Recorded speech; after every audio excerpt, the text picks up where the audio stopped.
قل هذه سبيلي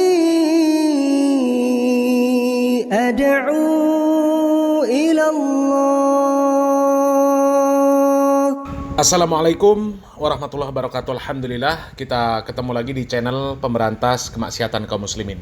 Dan seperti biasa sebelum kita masuk ke pembahasan, kami ingatkan untuk kaum muslimin yang belum subscribe ke channel ini, silahkan subscribe untuk mendapatkan notifikasi ketika ada video-video yang terbaru yang kita upload di channel ini.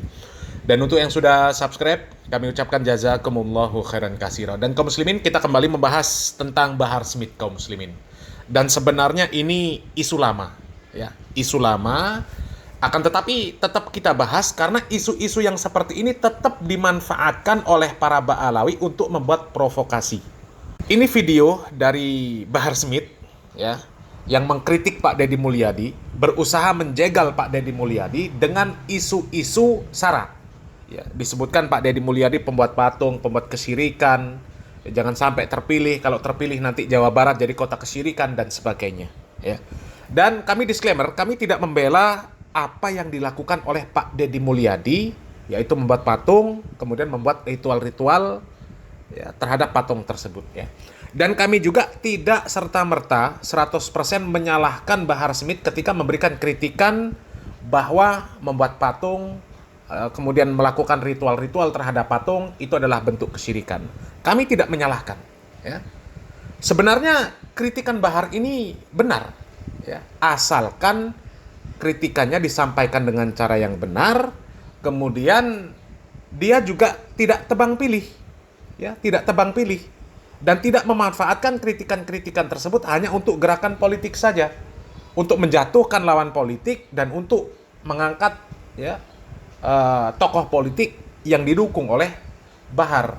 Ya. Tapi kenyataannya isu-isu yang seperti itu hanya digunakan untuk, ya, untuk mendukung hasrat politiknya saja, ya, bukan untuk berdakwah memurnikan syariat Islam.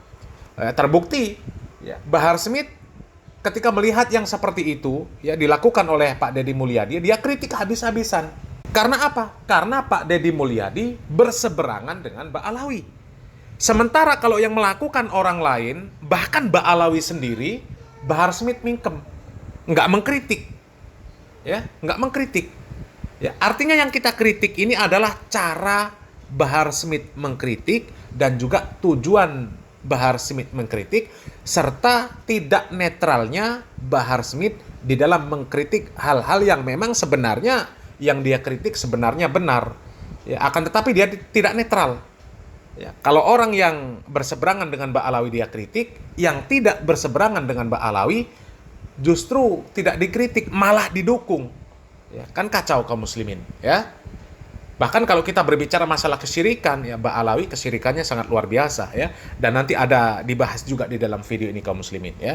Ini ada video dari Bahar Smith, ya, yang mengkritik Pak Deddy Mulyadi, kemudian ada tanggapan dari Pak Deddy Mulyadi, dan kemudian ada ya semacam tanggapan juga lah, ya. Tanggapan sekaligus kritikan dari Ustadz Suparman Abdul Karim, ya, kritikan terhadap apa yang disampaikan oleh Bahar Smith. Bahar Smith nggak ngaca, mengkritik Pak Deddy Mulyadi, tapi ternyata Ba'alawi kelakuannya juga sama, ya. Kita simak videonya kaum muslimin. Maka Jawa Barat akan dia bikin jadi daerah yang penuh dengan kemusyrikan, saudara. Orang Jawa Barat itu kehilangan identitas. Saya selalu diserang terhadap buhun, kemudian buhun selalu dihentikan dengan perdukunan. Orang ada bikin postingan seolah-olah saya minta ke dukun. Saya ini orang yang rasional. Silahkan dicek. Di WA saya tidak pernah berhenti Pak hari ini. Saya mendoakan Bapak di sini, saya ucapkan terima kasih. Saya itu diajak orang padamu, saya tidak percaya. Saya berziarah ke kuburan hanya pada kuburan ibu dan bapak saya. Kenapa? Saya ini orang rasional. Saya orang akademis dalam berpikir, dan saya anti mistik dan anti klinik. Saya tidak pernah datang ke Pananyahan sampai hari ini. Nah, kenapa tuduhannya itu? Karena mungkin karena sikap saya yang konsisten, ingat. Konsisten menjunjung tinggi semangat leluhur. Pertanyaannya kenapa itu dilakukan? Orang Jawa Barat itu warga yang akan tergerus hubungan dengan leluhur, taruhan saya. Dan orang Jawa Barat dengan mudah melupakan leluhurnya, menjelekkan leluhurnya, dengan mudah mengikuti orang lain, mengagungkan leluhur orang lain. Padahal dia dapat rumah dari leluhurnya, dapat tanah dari leluhurnya, dapat kebudayaan dari leluhurnya, dapat tanah yang subur, makmur, gemari, parepe, rapi yang bernama Jawa Barat, tanah yang indah ini. Sehingga saya katakan tanah yang paling indah di bumi ini adalah Jawa Barat. Untuk itu tanah yang harus dimuliakan adalah tanah Jawa Barat. Orang tinggal di sini. Ini kan spirit nasionalis yang saya ajarkan pada siapapun. Mereka menuduh Kang Deddy Mulyadi menghidupkan kemusyrikan. Kenapa Jokowi aja saya sebut apalagi Deddy? Kemarin Purwakarta jadi kota kemusyrikan. Kalau dia sampai jadi gubernur Jawa Barat, maka Jawa Barat akan dia bikin jadi daerah yang penuh dengan kemusyrikan, saudara. Tapi pada faktanya justru mereka itu sendirilah yang telah melestarikan kemusyrikan. Mengapa dikatakan demikian? Hari ini kita mendengar kritik mereka terhadap Gubernur Jawa Barat, Kang Deddy Mulyadi. Mulai ketika beliau menjabat Bupati Purwakarta yang membuat monumen atau patung yang lantas kemudian dituduh telah melakukan tindakan musyrik atau menghidupkan kemusyrikan. Padahal Kang Deddy Mulyadi tidak pernah membuat patung yang untuk disembah, kecuali hanya monumen saja sebetulnya, sebagai bagian dari sejarah. Nah, sedangkan justru mereka yang menuduh itu sendiri, dalam tanda kutip, telah melakukan perbuatan melestarikan kemusyrikan. Bentuknya apa? Di antaranya misalnya nyembah kuburan. Mereka mendesain kuburan, lantas kemudian mengeramatkan kuburan, lalu kemudian memperlakukan kuburan seperti sesuatu yang disembah. Hari ini kan kita mendapati sebuah fakta di mana kaum Ba'alwi terbiasa memperindah dan mempermewah kuburan-kuburan mereka atau orang yang mereka anggap leluhur mereka, yang lantas kemudian dikeramatkan oleh mereka. Lalu mereka perlakukan kuburan tersebut dalam tanda kutip seperti sesuatu yang disembah. Dimewah-mewahkan, dihias sedemikian rupa. Lantas kemudian bentuk takzim mereka terhadap pemakaman tersebut atau kuburan tersebut dengan membungkukkan diri, merendahkan diri. Menyerupai seperti orang yang sedang menyembah kuburan. Ini kan patut diduga merupakan upaya melestarikan kemusyrikan sebetulnya. Padahal di dalam Islam, perbuatan yang seperti itu sangat diharamkan. Bahkan di lingkungan masyarakat NU sendiri, dilarang kita semua menyembah kuburan. Seperti yang kita ketahui, Nabi SAW telah bersabda, La taj'alu qabri 'idan wa masjidan. Jangan jadikan kuburku, kata Nabi, sebagai tempat pesta, tempat perayaan, tempat walimah, wa masjidan. Jangan juga jadikan sebagai masjid. Lalu apa maksud dilarang menjadikan kuburan sebagai masjid? Ini bukan dalam pengertian Wahabi, dilarang membangun masjid di dekat kuburan atau di samping kuburan. Bukan itu maksudnya. Yang dimaksud dengan dilarang menjadikan kuburan sebagai masjid, ya seperti ini. Melakukan ritual-ritual yang menyerupai seperti menyembah kuburan. Penghormatan yang berlebihan terhadap makam tersebut, lantas kemudian melakukan ritual-ritual yang menyerupai seolah-olah ini penyembahan. Dan fakta ini sebetulnya kita dapati di kalangan Ba'alwi sendiri. Betapa mereka terlalu berlebih-lebihan mengistimewakan makam, seakan-akan datang ke makam seperti datang ke tempat suci.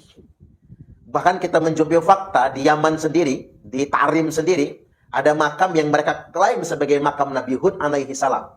Padahal diperdebatkan apakah benar itu makam Nabi Hud. Sebagian ulama mengatakan itu makam palsu. Namun kita lihat faktanya di sana, di mana kaum Ba'alwi memperlakukan makam tersebut sebagai tempat suci. Dan bisa kita cek langsung ke sana atau lihat di media sosial, makam itu kemudian ditawafi.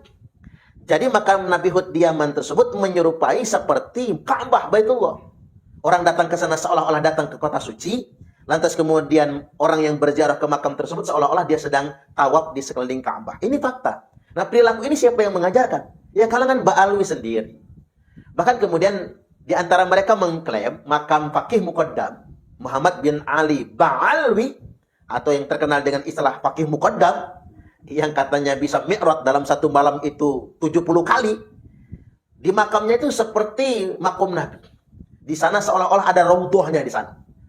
Bahkan ada yang sampai berpendapat nggak perlu lagi datang ke Madinah. Cukup ziarah ke makam Faqih Muqaddam, karena setiap hari Nabi SAW ada di makam Faqih Muqaddam.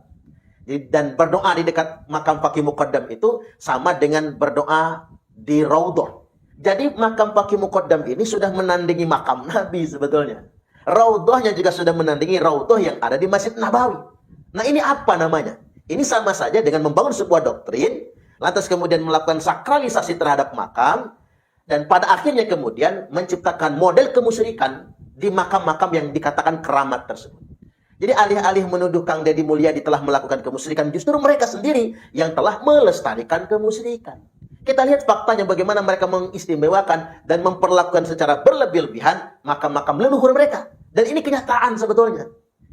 Jadi ini menyerupai sebuah pepatah, menepuk air di dulang, nyiprat ke muka sendiri. Ini kenyataannya sedemikian rupa. Jadi fakta pertama yang hendak saya kemukakan adalah ketika mereka menuduh Kang Deddy Mulyadi telah melestarikan kemusyrikan, faktanya justru doktrin-doktrin mereka lah yang hari ini melestarikan kemusyrikan.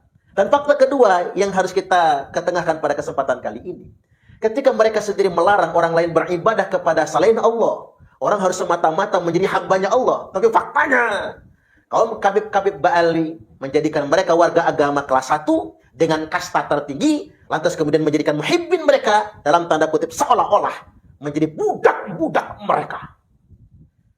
Hari ini kita dihadapkan dengan sebuah fakta. Bahkan ada yang membuat argumentasi begini. Sealim apapun ulama, sepintar apapun kiai, kalau dia jadi muhibbin, di hadapan kabib-kabib itu dia bukan apa-apa dan bukan siapa-siapa. Dia tetap sebagai warga agama kelas 2. Kasta mereka, derajat spiritual mereka, nilai diri mereka tetap ada di bawah kabib-kabib itu.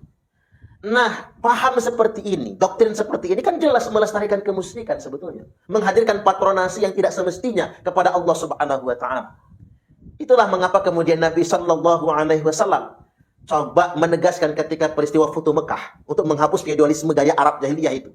Beliau bersabda, Innallaha qad adhaba ankum ubiyatal jahiliyah wa ta'adumaha bi'abaiha. Sesungguhnya Allah telah menghapus dari kalian semua bangsa Arab jahiliyah, feodalisme, kesombongan, kastanisasi atau kastaisme, di mana kebiasaan kaum jahiliyah itu suka membangga-banggakan nasab mereka, membangga-banggakan leluhur mereka, memperlakukan orang lain seperti budak-budak mereka. Nah, Allah sudah hapuskan hari ini, di mana sistem perbudakan sudah dihapuskan. Wa ma adraka mal aqabah fakku raqabah. Tahukah engkau apa jalan yang mendaki lagi sukar itu? Yakni membebaskan budak dari perbudakan. Konteks ayat ini kemudian, dalam konteks modern, ayat ini adalah menghapus feodalisme. Menghapus sistem-sistem feodal yang dibangun berdasarkan doktrin-doktrin keagamaan.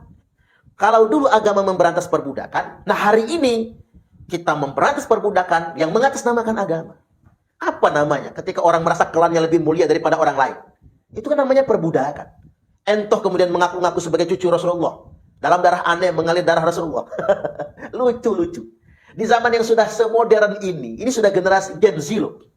Di zaman yang sudah semodern ini masih ada orang menggunakan kasta untuk merendahkan orang lain, untuk memperbudak orang lain. Apa enggak stres? Dan mengapa ini jadi lestari? Karena mereka menggunakan doktrin-doktrin agama. Mereka menggunakan ayat Al-Quran maupun hadis-hadis Nabi. Dan anehnya lagi, kiai-kiai yang melestarikan ini, dalam tanda kutip ya, enggak semua kiai. Alangkah saya ingin menghimbau kepada kiai-kiai yang telah dititipi ilmu. Kapan panjenengan sadar dan taubat? Jangan rusak ajaran Islam dengan mengikuti maunya para kabib-kabib yang ingin mereka itu menjadi warga agama kelas 1. Jangan manipulasi umat dengan doktrin-doktrin keagamaan, lantas kemudian membuat umat terkungkung dalam sebuah doktrin, dan kemudian harus menjadi pelayan bagi para kabib-kabib yang mengaku cucu Nabi itu. Dari situ saja sudah salah. Apatah lagi ada kajian Kiai Imad yang telah membuktikan mereka bukan anak cucu Nabi. Sampai hari ini kajian Kiai Imad tak terbantahkan. Belum ada dan tidak ditemukan kitab sezaman yang mengkonfirmasi leluhur Ba'ali. Lantas yang masih ngotot betul ngebela mereka sebagai anak cucu Nabi, ya sudah, kerjalah Anda, carilah buktinya, tunjukkan mana. Apalagi berdasarkan kajian saintik, kajian ilmiah, DNA mereka jauh dari DNA keturunan Nabi. Oke, coba melek mata, buka telinga. Hei, yang masih menjadi pendukung Ba'ali sebagai cucu Nabi. DNA mereka jauh, kita nggak bisa mengingkari ilmu pengetahuan. DNA Nabi kemana, DNA mereka kemana. Dan ini tidak bisa kita pungkiri tentunya. Sadarlah. Yang lantas kemudian umat diperbudak dengan doktrin-doktrin yang sedemikian rupa. Bahkan kemudian kita ikut andil dalam melestarikan keperbudakan tersebut. Ada kiai yang membuat pernyataan, Ahlul Bait itu ada. Ada seorang kiai yang aneh sekali membuat pernyataan, Habib itu ada. Kalau Habib nggak ada, maka Imam Mahdi berarti nggak ada. Jadi Habib itu ada. Dan kalau nggak ada berarti hadis Imam Mahdi ini nggak benar. Ini kan pembodohan sebetulnya. Doktrin kayak gini pembodohan. Loh, sejak kapan kemudian dia menyatakan Imam Mahdi itu adalah Habib? Ini persoalan nih sebetulnya. Kita sepakat, Imam Mahdi itu ada. Berarti Ahlul Bait itu terus ada. Tapi ingat, Habib Ba'alawi bukan Ahlul Bait Nabi, bukan zuriat Nabi, borok-borok melahirkan Imam Mahdi. Karena memang bukan. Ini harus diluruskan sebetulnya. Itulah mengapa para ulama mewajibkan kita memverifikasi siapapun yang ngaku anak cucu Nabi. Tujuannya apa? Justru untuk menjaga agar tidak muncul Imam Mahdi palsu. Imam Mahdi aja belum muncul, sudah ada yang ngaku imam besar umat Islam. Iya kan? Imam Mahdi belum muncul, sudah ada yang ngaku imam besar. Nanti habis ngaku imam besar alias imam jumbo, mereka ngaku Imam Mahdi akhirnya. Ini kan fakta. Jadi saking ngeyel, belagak dan belagunya mereka. Padahal bukan anak cucu Nabi, ngangkat diri mereka sebagai imam besar umat Islam. Aneh-aneh saja. Dan banyak yang percaya, banyak yang mau jadi pengikutnya. Ini tambah aneh lagi. Kadang kita kehilangan nurani, kehilangan logika, kehilangan akal sehat ketika dihadapkan dengan indoktrinasi yang bernapaskan agama. Padahal itu semua manipulasi yang mengatasnamakan agama. Jadi mengapa para ulama mewajibkan kita memverifikasi siapapun yang mengaku-ngaku sebagai anak cucu Nabi? Alasannya sederhana, agar tidak ada Imam Mahdi palsu. Karena Nabi SAW telah bersabda, Al-Mahdiyu minna ahlal bait. Imam Mahdi itu dari kami, kata Nabi, keturunan kami. Dia merupakan ahlul bait, min waladi Fatimah. Dia merupakan dari keturunan Fatimah. Ismuhu ismi wa ismu abihi isma abi. Namanya persis dengan namaku, kata Nabi. Nama bapaknya adalah nama bapakku. Berarti Muhammad bin Abdullah namanya. Dia dzurriyyat Nabi, merupakan ahlul bait Nabi, keturunan dari Sayyidah Fatimah. Namanya Muhammad, nama bapaknya juga Abdullah. Dan untuk menjamin tidak ada yang ngaku-ngaku Imam Mahdi, untuk menggaransi tidak ada Imam Mahdi palsu, siapapun yang ngaku keluarga Nabi, siapapun yang ngaku anak cucu Nabi, wajib diverifikasi. Itulah mengapa kemudian mencintai Ahlul Bait itu wajib. Mencintai dzurriyyat Nabi itu wajib. Tapi khitabnya jelas. Yang dicintai ini harus asli, nggak boleh palsu. Kita mencintai Nabi wajib, tapi bukan Nabi palsu. Mencintai Rasul wajib, tapi bukan Rasul palsu. Mencintai Ahlul Bait Nabi wajib, tapi bukan yang palsu. Lantas kemudian kita bertanya, emang ada Ahlul Bait yang palsu? Ada, itulah mengapa Nabi mengingatkan. Fitnah syarra, fitnah di tengah-tengah zaman kemajuan, zaman kemerdekaan, zaman yang sedang tenang-tenangnya, adalah dakhaluha min tahti qodama rajulin min ahli baiti. Akan keluar dari bawah dua telapak kaki laki-laki yang ngaku-ngaku ahlul baitku. Yaz'umu annahu minni wa laisa minni. Mereka itu ngaku-ngaku keturunanku, kata Nabi, padahal mereka bukan keturunanku. Berarti memang fakta hari ini banyak orang di Indonesia ngaku-ngaku sebagai anak cucu Nabi. Ini sudah dikonfirmasi dan sudah disinyalir oleh Nabi sallallahu alaihi wasallam sejak 14 abad yang lalu. Jadi warga bangsa Indonesia nggak usah heran kalau sekarang banyak yang ngaku-ngaku anak cucu Nabi, lalu minta diistimewakan, merasa jadi majikan, Arab dindoroaken alias meriayeni, merasa mereka kasarnya lebih istimewa daripada orang lain. Itu sudah tanda-tanda mereka itu palsu. Kan sudah disebutkan sedemikian rupa. Jadi kalau ada Nabi palsu, ada juga dong yang ngaku-ngaku cucu Nabi, yakni cucu Nabi palsu. Ini yang harus kita sadari sebetulnya. Jadi balik lagi, ketika mereka menuduh Kang Deddy Mulyadi melestarikan kemusyrikan, faktanya mereka sendiri yang telah melakukan itu semua. Yang pertama, mereka seolah-olah menyembah-nyembah kuburan. Dan yang kedua, mereka merasa jadi majikan, lantas kemudian merendahkan orang lain seperti budaknya. Padahal tidak ada yang kita sembah kecuali cuma Allah semata. La ilaha illallah Muhammadur Rasulullah. Wallahul muwaffiq ila aqwamit thariq. Wassalamualaikum warahmatullahi wabarakatuh. Nah, kaum muslimin ya, luar biasa. Kritikan tajam, kritikan pedas dari Ustadz Suparman Abdul Karim ya, dan juga ada tanggapan yang cukup mantap dari Pak Deddy Mulyadi ya. Mantap ini artinya mantap, jawabannya menohok, bukan benar ya. Jawabannya menohok Bahar Smith dan juga menohok para Ba'alawi ya. Ya sebenarnya kritikan Bahar Smith ini ya, seandainya Bahar Smith ini konsisten, Ba'alawi konsisten memegang apa yang disampaikan oleh Bahar Smith, sebenarnya nggak ada masalah dari kritikan Bahar Smith. Ya kritikannya benar, nggak boleh buat patung ya, kemudian Ya intinya berbuat kesyirikan lah. Ya nggak boleh. Ya. Tapi kenyataannya Ba'alawi sendiri berbuat kesyirikan. Ya. Berapa banyak Ba'alawi yang mereka pasang gambar-gambar orang yang mereka sebut sebagai ulama, sebagai wali. Ya, bahkan ada yang sampai memerintahkan kepada Mukibin di rumahnya suruh pasang fotonya Umar bin Hafiz. Karena ada orang kafir yang pernah tertimpa masalah, kemudian curhat dengan fotonya Umar bin Hafiz, kemudian dapat solusi. Itu apa enggak kesyirikan namanya? Mengajarkan yang seperti itu. Mengajarkan Mukibin supaya pasang fotonya Umar bin Hafiz, supaya nanti kalau ada masalah, ya curhatnya ke fotonya Umar bin Hafiz. Bukan minta sama Allah. Sedangkan Nabi Muhammad SAW mengatakan, wa idza sa'alta fas'alillah wa idza sta'anta fasta'in billah. Ya. Tapi Ba'alawi enggak. Bahkan ya kita lihat ada kemarin Habib Tabatsyaba, masjidnya dipenuhi dengan gambar-gambar orang yang disebut wali, disebut ya leluhur mereka lah. Ya, dipuja-puja setiap hari. Ya kalau kita lihat ceramah-ceramahnya Ba'alawi mengunggulkan Ba'alawi yang sudah lalu. Karomahnya luar biasa, sehari bisa mi'raj 70 kali, ya, sekali duduk khatam Al-Quran ya berapa ribu kali, ya selesai Yasin 90.000 kali. Astagfirullahaladzim. Ya. Coba.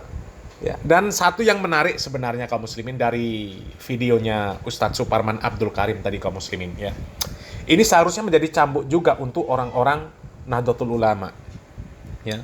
Entah itu memang ajaran dari Nahdlatul Ulama atau karena memang Nahdlatul Ulama selama ini ya disusupi oleh Ba'alawi, ya sehingga ya kelakuannya sama dengan Ba'alawi. Kuburan-kuburan diagung-agungkan, dihias-hias, ya kemudian dijadikan tempat ngalap barokah, ya minta-minta di kuburan. Yang seperti itu tadi disebutkan sama Ustadz Suparman Abdul Karim, yang seperti itu kesyirikan. Ya ini pelajaran besar ini kaum muslimin, dan ini banyak dilakukan oleh orang-orang NU. Jadi ini bukan kritikan ke Bahar Smith saja, ke Ba'alawi saja. Ya ini kritikan terhadap orang-orang NU sendiri. Ya berapa banyak itu kiai-kiai NU yang mengajak jamaahnya untuk tur ziarah wali. Ya, tur ziarah wali. Mereka orang NU. Ya entah itu memang ajaran NU dari awalnya, entah karena memang disusupi Ba'alawi, kemudian diajarkan hal-hal yang seperti itu, wallahu a'lam bishawab. Tapi dari apa yang disampaikan Ustadz Suparman tadi, itu jelas perbuatan syirik. Ya, itu perbuatan syirik. Sehingga harus ditinggalkan kegiatan-kegiatan yang seperti itu. Tur ziarah wali, ngalap barokah ke kuburan, kuburan dibangun, dijadikan tempat untuk minta-minta, dicium-cium nisannya. Kuburan tuh nisannya dibungkus pakai kain kafan. Itu ajaran dari mana? Nggak ada Nabi Muhammad SAW, para sahabat, para ulama yang mengajarkan kuburan dibungkus pakai kain kafan itu nisannya. Ya kan nggak ada kaum muslimin. Ya, nggak ada. Ya. Dan sebenarnya kaum muslimin, kembali ke Bahar Smith. Kalau Bahar Smith itu kritikannya benar, dia netral. Sebenarnya bagus kritikannya kaum muslimin. Tapi nggak netral. Dia kalau ada orang yang berseberangan dengan Ba'alawi, dia kritik. Tapi ketika yang melakukan adalah orang-orang Ba'alawi sendiri, dia malah dukung. Nggak pernah mengkritik. Ya. Nggak pernah mengkritik. Apalagi kalau yang melakukan ya pembesar-pembesar Ba'alawi. Nggak bakal dikritik sama Bahar Smith. Ya. Dan masalah patung itu sebenarnya kan secara umum dalilnya mengatakan nggak boleh buat patung makhluk yang bernyawa menggambar makhluk yang bernyawa apapun bentuknya. Ya. Cuma Bahar Smith ini salahnya memanfaatkan hal-hal seperti itu hanya untuk menjatuhkan lawan politiknya. Ya, cuma itu saja. Coba kalau yang bukan lawan politik nggak dijatuhkan sama Bahar. Pernah nggak Bahar mengkritik patung-patung yang ada? Semuanya kan nggak boleh. Kalau patung makhluk yang bernyawa nggak boleh. Kalau para asatid salafi selalu mendakwahkan seperti itu. Membuat patung, membuat gambar makhluk yang bernyawa nggak boleh. Disebutkan malaikat rahmat nggak mau masuk ke dalam rumah yang di dalamnya terdapat patung dan gambar makhluk yang bernyawa. Tapi coba kalau Ba'alawi, ya, kalau yang melakukan Ba'alawi nggak dikritik, malah didukung, malah diperintahkan masang fotonya Umar bin Hafiz. Ya. Sementara kalau yang melakukan bukan Ba'alawi dikritik. Ya. Coba apa bedanya patungnya Pak Deddy Mulyadi dengan patung biawak yang viral. Hah? Ada patung gajah, ya, ada patung pahlawan, ada patung kuda, ya, dan patung-patung yang lain. Bedanya apa? Hah? Sama, nggak boleh. Ya, nggak boleh. Meskipun tidak dijadikan sebagai objek kesyirikan. Apalagi kalau sampai dijadikan objek kesyirikan. Dan Mbak Alawi melakukan yang seperti itu. Meskipun bukan patung, tapi gambar. Fotonya Umar bin Hafiz. Jamaahnya disuruh pasang. Nanti kalau ada problem, ada masalah, curhat sama fotonya Umar bin Hafiz. Coba, ya. Ya, kalau dakwahnya Bahar Smith, kritikan Bahar Smith itu ditujukan untuk umum, nggak ada masalah. Ya. Cuma yang jadi masalah, ya, agama ini cuma dijadikan modal untuk melawan lawan politiknya saja. Ya. Cuma dijadikan tameng saja, dan memang seperti itu kelakuan Mbak Alawi. Ya. Agama ya dijual, nasab dijual, nama nabi dijual, karomah dijual. Ya, cuma untuk memenuhi hasrat supaya mereka dimuliakan, bahkan dianggap sebagai orang-orang yang mulia. Makanya sampai ada seorang ustadz yang termakan dengan doktrin-doktrin Mbak Alawi, sampai mengatakan bahwasanya Mbak Alawi itu adalah generasi terbaik yang Allah Subhanahu wa taala berikan untuk Indonesia. Bahkan dikatakan menolak Habib itu sama dengan menolak Islam. Astaghfirullahaladzim. Itu ada, ya. Adi Hidayat, Abdul Somad mengatakan seperti itu. Habib itu generasi terbaik yang Allah Subhanahu wa taala berikan untuk Indonesia. Dan Abdul Somad mengatakan menolak Habib lama-lama menolak Islam. Astaghfirullahaladzim. Padahal jelas ajaran-ajaran Habib ya sesat dan menyesatkan, ya. Mudah-mudahan bermanfaat kaum muslimin. Salam waras, salam akal sehat. Barakallahu fikum. Wassalamualaikum warahmatullahi wabarakatuh.